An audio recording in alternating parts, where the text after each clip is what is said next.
इंद सद्वंदियाणं तिहुमणहित मधुर विसद्वक्काणं अंतातीत गुणाणं नमो जिणाणं जित भवाणं। हम सभी पंच अस्थिकाय संग्रह का वर्णन कर रहे हैं और इसमें हम प्रथम अधिकार में जीव अस्थिकाय का वर्णन कर रहे हैं। जीव अस्थिकाय के वर्णन में हम गाथा 27 में हमने 9 विशेषण पढ़े थे जीव अस्थिकाय के, और उसमें से उपयोग लक्षण की व्याख्या चल रही है। उसकी व्याख्या करते हुए हम गाथा 46 पर आ गए हैं।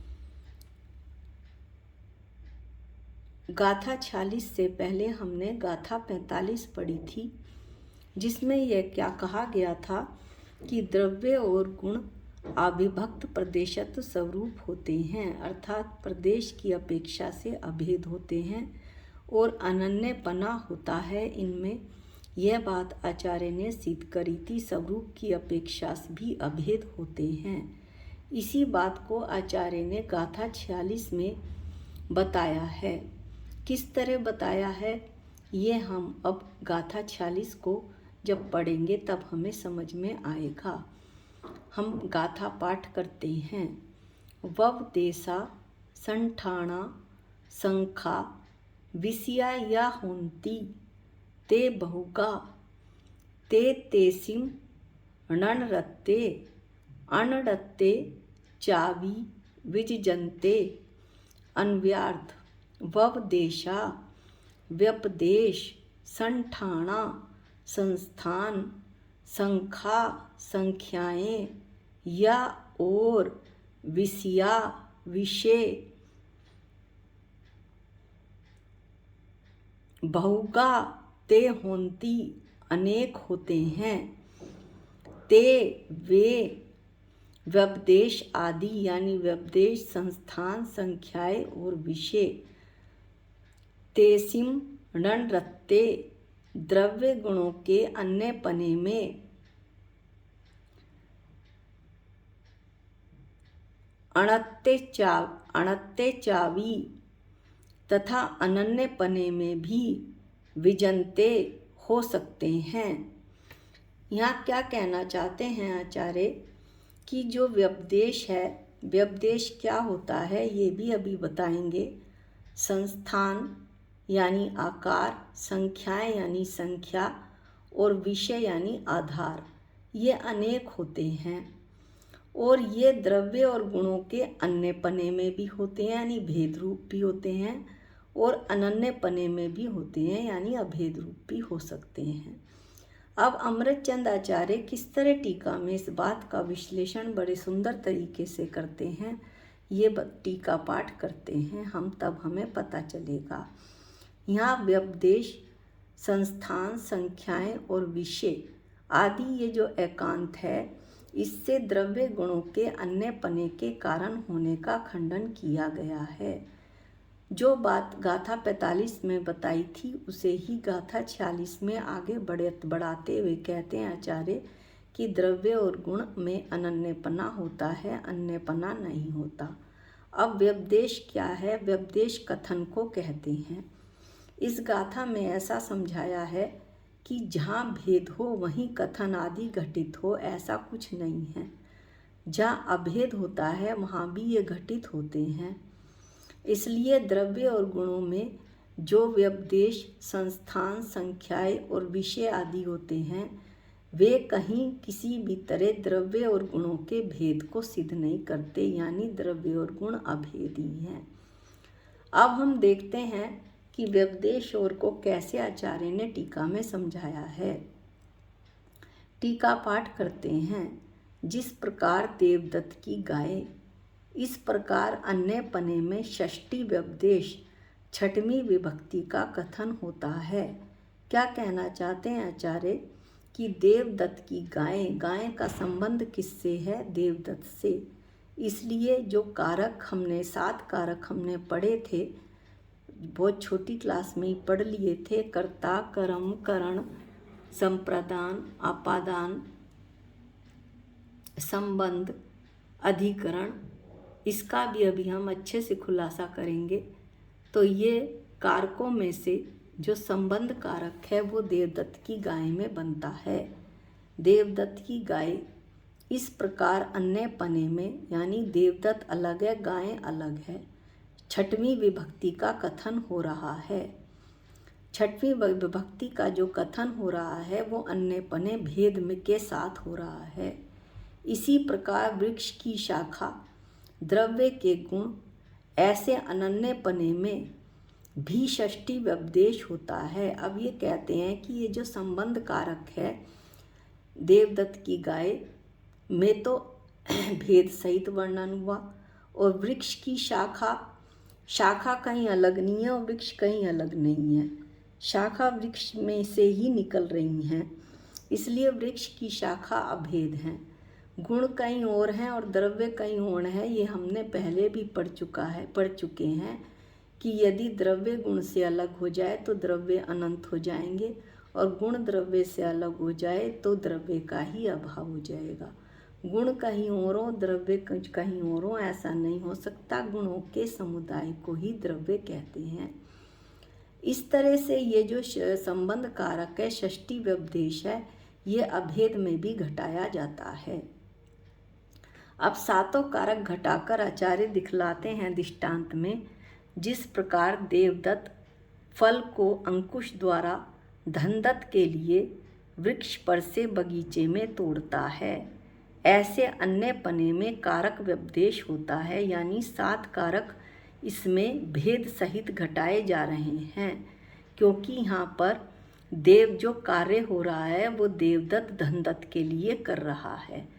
तो कैसे कैसे ये अलग अलग घटित होते हैं ये हम देखते हैं। देवदत्त यहाँ करता है। जब आप इस गाथा को अच्छे से एक आध बार पढ़ेंगे तो बहुत सुंदर तरीके से गाथा समझ में आएगी और आपका मन भी प्रफुल्लित हो जाएगा। देवदत्त करता है फल को, फल क्या है? कर्म, और अंकुश द्वारा, अंकुश क्या है? करण, कर्ता कर्म करण, तीसरी विभक्ति अंकुश है, कर्म करण, करण, अंकुश यानी साधन, कर्म करने का साधन। किसके लिए कर रहा है? धनदत्त के लिए। ये संप्रदान हुआ जिसके लिए कर्म किया जाए। और कहाँ से कर रहा है? किस में से कर रहा है? जिसमें से कर्म किया जाए, वृक्ष पर से, वो हुआ अपादान। और किसके बीच में संबंध हो रहा है? देवदत्त और धनदत्त के बीच में। देवदत्त धनदत्त के लिए कर रहा है तो ये संबंध कारक हुआ। कहाँ से कर रहा है? जिसमें जिसके आधार से कर्म किया जा रहा है वो अधिकरण हुआ। तो बगीचा जो है, बगीचे में अधिकरण हुआ। इस तरह से एक ही वाक्य में 7 कारक घटित होते हैं और भेद पने से ये 7 कारक घटित हो रहे हैं कि देवदत्त करता है, फल कर्म है, अंकुश करण है, साधन है, संप्रदान धनदत्त के लिए जिसके लिए कर्म किया जाए, वृक्ष पर से अपादान जिसमें से कर्म किया जाए, देवदत्त और धनदत्त संबंध कारक हैं, काके की, बगीचे में अधिकरण जिसमें जिसके आधार से कार्य किया जा रहा है। ये तो भेदपना हुआ, 7 कारक भेदपने से घटित हुए। इसी प्रकार मिट्टी और आत्मा का उदाहरण लेकर आचार्य बताएंगे कि किस प्रकार एक ही वस्तु में 7 कारक घटित होते हैं। अब हम आगे गाथा पाठ करते हैं। मिट्टी स्वयं घट भाव को, घड़े रूप परिणाम को अपने द्वारा, अपने लिए, अपने में से, अपने में करती है। कैसे इसमें हम बताएंगे? सारे कारक कैसे बताएंगे? मिट्टी करता हुई, कर्म क्या हुआ? घड़ा रूप जो परिणाम हुआ वो कर्म हुआ। किसके द्वारा ये कर्म किया जा रहा है? अपने द्वारा। मिट्टी स्वयं अपने द्वारा कर रही है। किसके लिए कर रही है? ये संप्रदान हुआ। अपने लिए कर रही है। इस तरह अब तक हमने मिट्टी में कर्ता कर्म, कर्ता मिट्टी, कर्म घड़ा रूप परिणमन, अपने द्वारा करण साधन, मिट्टी ही साधन हुई, अपने लिए संप्रदान भी मिट्टी हुई जिसके लिए कर्म किया जा रहा है, और अपने में से अपादान जिसमें से कार्य किया जा रहा है, मिट्टी में से ही कार्य हो रहा है, और अपने में आधार हुआ जिसके आधार से काम किया जा रहा है, अपने में यानी मिट्टी में ये कार्य किया जा रहा है। ये 6 विभक्ति यहाँ पर घटित होती हैं, 6 कारक, और 7वां कारक है जो मिट्टी व घड़े का संबंध हो रहा है, वो संबंध कारक है। इस तरह 7 कारक घटित होते हैं। आप शास्त्र लेके बैठेंगे तो बड़ा अच्छा समझ में आएगा। अब ऐसे ही आत्मा पे घटाते हैं। आत्मा आत्मा को आत्मा द्वारा, आत्मा के लिए, आत्मा में से आत्मा में जानता है। ऐसे अनन्यपने में भी मिट्टी और आत्मा का उदाहरण देकर, दृष्टांत देकर आचार्य ने बताया कि अभेद रूप से भी कारक व्यपदेश यानी 7 कारकों का 7 विभक्तियों का कथन किया जा सकता है। आत्मा यहाँ पे करता हुई ये जो लाइन है वो और भी शास्त्रों में आती है, और 7 कारक कैसे 7 विभक्ति घटित होती हैं इसका बड़ा अच्छा उदाहरण पंचस्तिकाएँ में कारक व्यपदेश का है, जो अन्य शास्त्रों में भी इसका रेफरेंस देकर बताया जाता है कि फला गाथा में आत्मा के ऊपर 7 कारक घटाए गए हैं। आत्मा आत्मा को 7 विभक्ति घटाई गई हैं। आत्मा कर्ता, आत्मा को कर्म, आत्मा आत्मा को आत्मा द्वारा करण, आत्मा के लिए संप्रदान, आत्मा में से अपादान, आत्मा में आधार जानता है। आत्मा आत्मा को आत्मा द्वारा, आत्मा में के लिए, आत्मा में से आत्मा में जानता है। इस तरह से यहाँ पर ये 7 कारक घटित होते हैं, और कारक व्यपदेश अभेद होता है। इसमें भेद ज्ञान भी है कि जब आत्मा ही आत्मा को कर रही है, आत्मा द्वारा कर रही है, आत्मा के लिए कर रही है, और आत्मा में से आत्मा में जानता हूँ कौन मैं, तो फिर मुझे पर की क्या आवश्यकता है। जब मुझे आत्मा में ही सब कुछ मिल रहा है तो मैं पर में क्या ढूंढ रहा हूँ, ये मुझे खुद समझ नहीं आता। ऐसी श्रद्धा तो मुझे करनी पड़ेगी कि मेरी आत्मा ही मैं हूँ, मैं चेतन भगवान आत्मा हूँ। इसके अलावा पर में ढूंढने से भी मुझे कुछ नहीं मिलेगा। अभी तो हम भेद और अभेद की बात कर रहे हैं, तो अभेद में कारक का कथन हुआ। अब ये तो व्यपदेश था, कथन। अब संस्थान यानी कि आकार, जिस प्रकार ऊंचे देवदत्त की ऊंची गाय, ऐसे अन्य पने में संस्थान होता है यानी आकार। देवदत्त भी ऊंचा है, उसकी गाय भी ऊंची है। देवदत्त अलग है और उसकी ऊंची गाय अलग है। इस तरह अन्य पने में भेद में संस्थान होता है, संस्थान को घटाया जा सकता है। उसी प्रकार विशाल वृक्ष का विशाल शाखा समुदाय, एक बहुत बड़ा विशाल वृक्ष है, उसका विशाल शाखा समुदाय है। यानी कि जितना भी विशाल शाखा समुदाय और जितना भी विशाल वृक्ष हो, ये हम सब जानते हैं। हमने बड़े बड़े पेड़ देखे हैं कि शाखाएं कहीं अलग पड़ी हों और वृक्ष कहीं अलग पड़ा हो, ये किसी भी तरह से संभव नहीं है। एक ही वृक्ष में शाखाएं होती हैं। मूर्त द्रव्य के मूर्त गुण यानी पुद्गल है, तो उस द्रव्य के जो स्पर्श रस गंध वर्ण गुण हैं वो उसी में हैं, कहीं और नहीं हैं। आत्मा में चेतन गुण कहीं और नहीं पड़ा, वो उसी के अंदर है। ऐसे अनन्यपने में भी यानी अभेद में भी संस्थान होता है, आकार होता है। इस तरह संस्थान हमने भेद में भी पढ़ लिया और अभेद में भी पढ़ लिया। अब संस्थान के बाद हमारा आता है संख्या। जिस प्रकार एक देवदत्त की 10 गायें, ऐसे अन्य पने में संख्या होती है।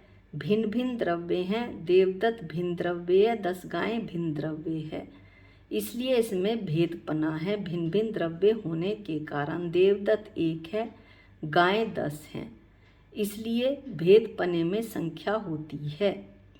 उसी प्रकार एक वृक्ष की 10 शाखाएं, कितना भी वृक्ष हो, एक हो, लेकिन जो 10 शाखाएं हैं वो दूसरे वृक्ष में नहीं जा रही। ये 10 शाखाएं कहाँ से निकल रही? उसी वृक्ष में से। एक द्रव्य के अनंत गुण, जैसे मेरी आत्मा के अनंत गुण, ये अनंत गुण कहीं और नहीं रखे, पुद्गल में नहीं रखे। जो मेरे अनंत गुण हैं, अनंत दर्शन, अनंत सुख, अनंत वीर्य, ये जो है अनंत ज्ञान, ये सब मेरी आत्मा के अंदर हैं, ऐसे अनंत गुण। इसलिए अनन्यपन में भी यानी अभेद में भी संख्या होती है, ये बताना जाते हैं आचार्य।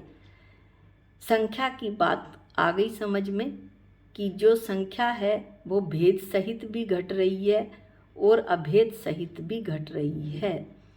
अब आगे हम विषय पढ़ते हैं। विषय यानी आधार। जिस प्रकार बाड़े में गायें, आधार किसी चीज़ का होगा, गायें कहाँ पर होंगी? किसी आधार से होंगी, वो बाड़े में हैं। बाड़ा अलग है और गायें अलग है। इस तरह भेदपने से विषय आधार होता है। उसी प्रकार वृक्ष में शाखाएं, वृक्ष में शाखाएं होती हैं। शाखाएं वृक्ष के आधार से रहती हैं, वृक्ष के आश्रय से रहती हैं, इसलिए ये अनन्यपना है। ऐसे द्रव्य में गुण, गुण द्रव्य के आश्रित रहते हैं। यह हमने पिछली गाथा में भी पढ़ा था कि गुणों को किसी ना किसी का द्रव्य का आश्रय चाहिए, एक का नहीं तो दूसरे का, दूसरे का नहीं तो तीसरे का। इस तरह से गुण द्रव्य के आश्रित रहते हैं, तो ऐसा अभेद रूप से भी विषय को घटाया जाता है।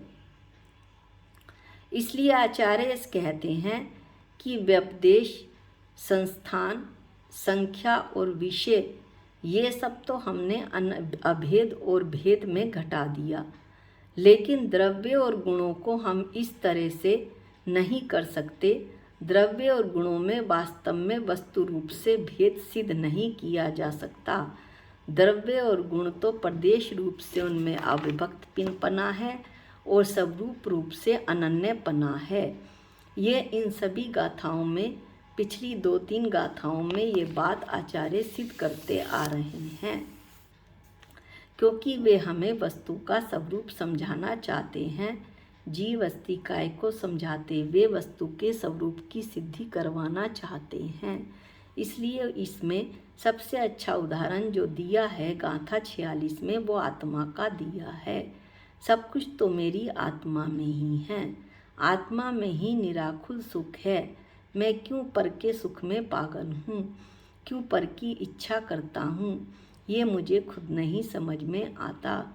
यदि मैं अपने उपयोग एक ही है, पर में ना लगाकर अपने उपयोग को अपनी आत्मा में लगाऊं, आत्मा की श्रद्धा करूं, आत्मा को किए जानने और देखने वाला यही तो मैं हूँ। शरीर के अंदर जो बैठा है वही तो मैं हूँ। यदि जानने देखने वाला शरीर होता तो मरने के बाद भी शरीर जानता देखता रहता, वो तो एक कोने में पड़ा रहता है, फिर कहाँ वो कुछ जानता देखता है। ये बात मेरी समझ में आए और हम सबको इस बात की दृढ़ श्रद्धा होती जाए, ऐसा भावना मैं करती हूँ। और ऐसी भावना भाते हुए हम गाथा 46 का समापन करते हैं और गाथा 47 जो है वो अगले वीडियो में पढ़ेंगे। आज के लिए इतना ही। निज निधि निज में बताई, ये अनंत उपकार है, इसके लिए जिनवाणी माँ को वंदनानंत बार है, वंदनानंत बार है। सबको जय जिनेंद्र।